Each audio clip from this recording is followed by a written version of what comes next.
ఝాన్సీ అనే నేను నా హక్కుల కోసం పోరాడడానికి సిద్ధంగా ఉన్నాను. మరి మీరు?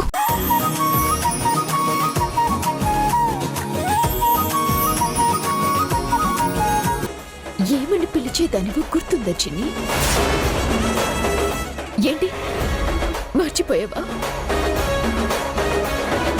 నేను మీ అమ్ముని.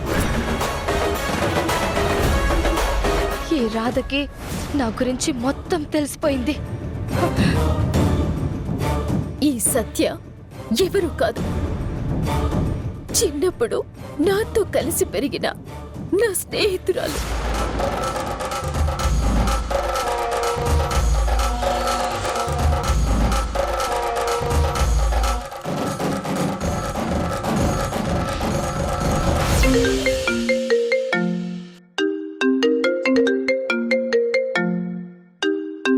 ఫాదర్ కాల్ చేస్తున్నారు.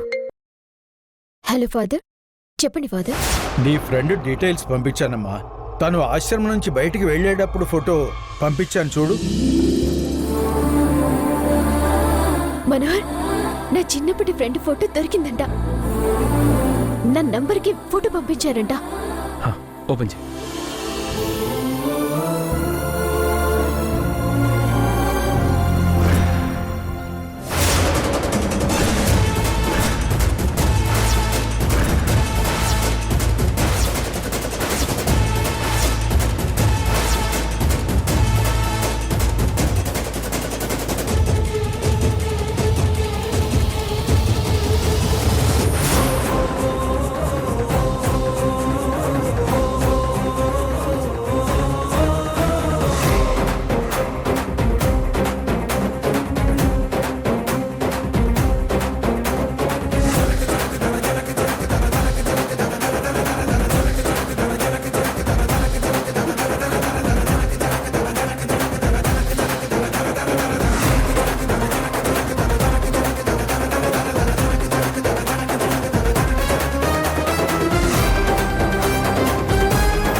హలో. ఫాదర్, తనేనమ్మా నీ చిన్నప్పటి ఫ్రెండ్ చిన్ని. నీకు తల్లిదండ్రులతో పాటు నీ చిన్ననాటి స్నేహితురాలు కూడా దొరికింది. చాలా సంతోషం అమ్మా. ఫాదర్, నా చిన్ననాటి స్నేహితురాలు దొరికినందుకు సంతోషపడాలో లేదా తన వలన ఎన్ని సమస్యలు వచ్చినందుకు బాధపడాలో తెలియట్లేదు ఫాదర్. ఏమైందమ్మా? ఏం జరిగింది?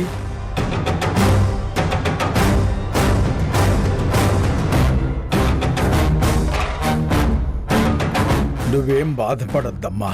నేను వెంటనే బయలుదేరి వస్తున్నాను. చూసావా మనోహర్, దేవుడి లీలా. నేను ఎంతగానో ఇష్టపడి నా స్నేహితురాలు చిన్ని ఇలా దుర్మార్గురాలిగా నా ముందు నుంచుంది. అటేమో కన్న తల్లిదండ్రులు, ఇటు నా స్నేహితురాలు. ఈ ప్రపంచంలో స్వార్థం లేని ప్రేమే నిజమైన ప్రేమ. కానీ ఆ సత్య మనసులో అణువణువు స్వార్థంతోనే నిండుంది. మీ తల్లిదండ్రులకు కనపట్టం నీ బాధ్యత.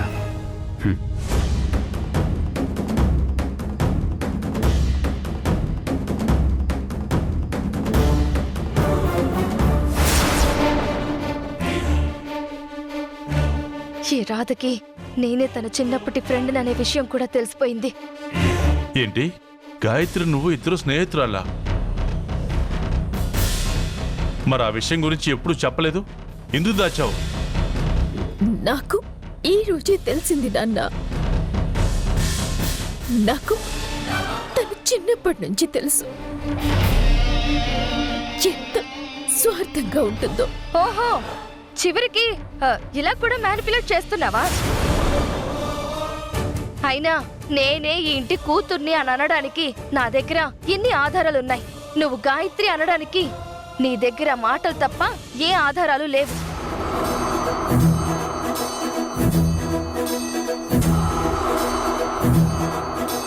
నువ్వు ఏం చేసినా నమ్మడానికి ఇక్కడ పిచ్చి వాళ్ళెవరూ లేరు. నీకు కావాల్సింది ఆధారాలు కదా. నువ్వు అబద్ధమని నేనే నిజమైన గాయత్రి అనటానికి చాలా ఆధారాలున్నాయి. ఆ ఆధారాలన్నీ ఇంకా సేపట్లో నడుచుకుంటూ మన ఇంటికి వస్తున్నాయి. నువ్వేం కంగారు పడుకో. అన్ని ఆధారాలు చూపించి నువ్వు అబద్ధమని నిరూపించి నిన్ను ఇంట్లో నుంచి బయటికి పంపించేస్తాను. అసలు ఏం జరుగుతోందో అర్థం కావడం లేదు. నిజం అబద్ధం అంటూ ఏదేదో మాట్లాడుతున్నారు. ఆధారాలు సాక్ష్యాలు అంటూ అర్థం కాకుండా మాట్లాడుతున్నారు. దేవకి, ఇదంతా నాకెందుకో రాదాడుతున్న నాటకం అనిపిస్తుంది. ఇన్ని రోజులు లేని ఈ ఆధారాలు ఇప్పుడెలా వస్తాయి? వస్తాయి. ఆ ఆధారాలు వచ్చిన తర్వాత నిజాలు అన్నీ మీకే తెలుస్తాయి. నన్ను నమ్మండి నానమ్మ. నన్ను అలా పిలవద్దు. నిన్ను నేను నమ్మట్లేదు. నువ్వంటున్న ఆధారాలు సాక్ష్యాలు వచ్చాక నిజంగా అవే నిజమైతే నిన్ను నా మనవరాలిగా నెత్తిన పెట్టుకుంటాను. అలా కాకుండా నువ్వు నాటకం అని తెలిసిందో నిన్ను చంపి నిలువునా పాటేస్తాను. అలాగే మేడం. అన్ని ఆధారాలు వచ్చాక మీకు నమ్మకం కుదిరాక మిమ్మల్ని నాన్నమ్మ అని పిలుస్తాను.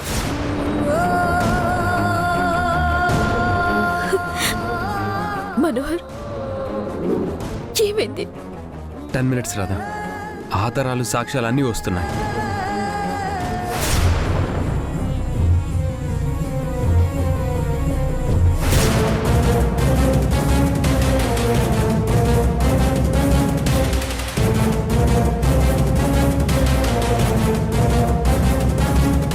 ఏంటి నువ్వు చెప్పినట్టు ఇప్పటి వరకు ఏ సాక్ష్యాలు నడుచుకుంటూ కాదు కదా, కనీసం పాక్కుంటూ కూడా రాలేదు. నువ్వే గాయత్రి అని నిరూపించుకోవడానికి నీ దగ్గర ఎలాంటి సాక్ష్యాలు లేక ఏదైనా అబద్ధపు సాక్ష్యం పుట్టిస్తున్నావా? ఎందుకింత ఆలస్యం అవుతుంది?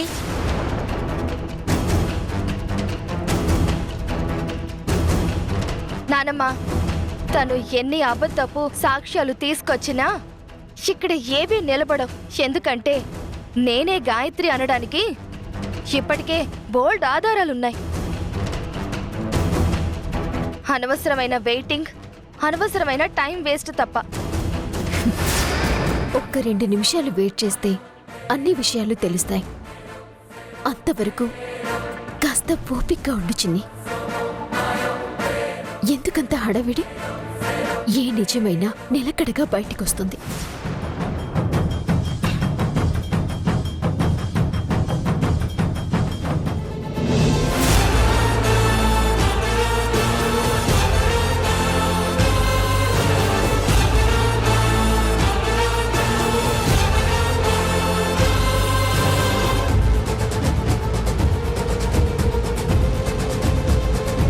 చర్చి ఫాదర్ని కూడా పిలిపించిందంటే నా గురించి అన్ని నిజాలు తెలుసుకొని పక్కా ప్లానింగ్తో వచ్చిందన్నమాట.